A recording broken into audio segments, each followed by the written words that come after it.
রাজধানীর সোহরাওয়ার্দী উদ্যানের মাদক কারবারিদের হাতে খুন হয়েছেন ঢাকা বিশ্ববিদ্যালয়ের শিক্ষার্থী শাহরিয়ার আলম শাম্য। এমন তথ্য দিলেন ডিএমপি কমিশনার। এ ঘটনায় এখন পর্যন্ত 11 জনকে গ্রেপ্তার করা হয়েছে। আর শাম্যের পরিবারের দাবি এটি পরিকল্পিত হত্যাকাণ্ড। স্বজন সিপিভিসি পাইপ, বাংলাদেশের 1 নম্বর এনএসএফ সার্টিফাইড সিপিভিসি ব্র্যান্ড। গেল 13 মে মধ্যরাতে খুন হন ঢাকা বিশ্ববিদ্যালয়ের শিক্ষার্থী এসএম শাহরিয়ার আলম শাম্য। এরপরই প্রতিবাদের ঝড় ওঠে বিভিন্ন মহলে।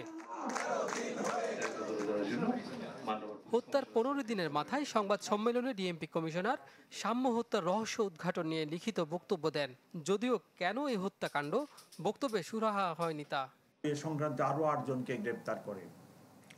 গ্রেপ্তারকৃত হলেন কবুতর রাব্বি, 2 মেহেদি, 3 পাপেল, 4 রিপন, 5 সোহাগ, 6 রবিন, 7 হৃদয়, 8 সুজন।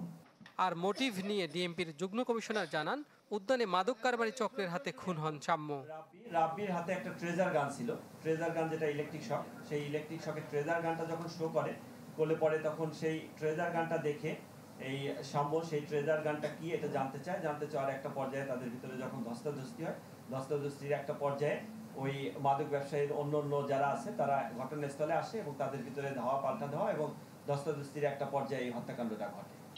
এই হত্যাকাণ্ড পরিকল্পিত বলে দাবি করেন শাম্যের বড় ভাই। আমি আসলে মিল খুঁজে পাচ্ছি না আর কি। যে ছেলেটা রিপন যে 164-এ জবানবন্দি দিয়েছে ম্যাজিস্ট্রেটের কাছে, যে সে মূল আসামিকে রমনা গেট পর্যন্ত নিয়ে গেছে, সেখান থেকে আবার আরও বাইরে নিয়ে গেছে, সেখান থেকে কক্সবাজার, বাকিরা নজর রাখতেছিল, 5-7 জন কিলিংয়ে অংশ নিছে। তো এগুলো যদি হয়ে থাকে তার মানে এটা প্রি প্ল্যান মার্ডার আর কি। এদিকে শাম্য হত্যার ঘটনায় তদন্ত প্রতিবেদন জমা দিয়েছে ঢাকা বিশ্ববিদ্যালয় গঠিত কমিটি। কাজী ফয়সাল, চ্যানেল 24, ঢাকা।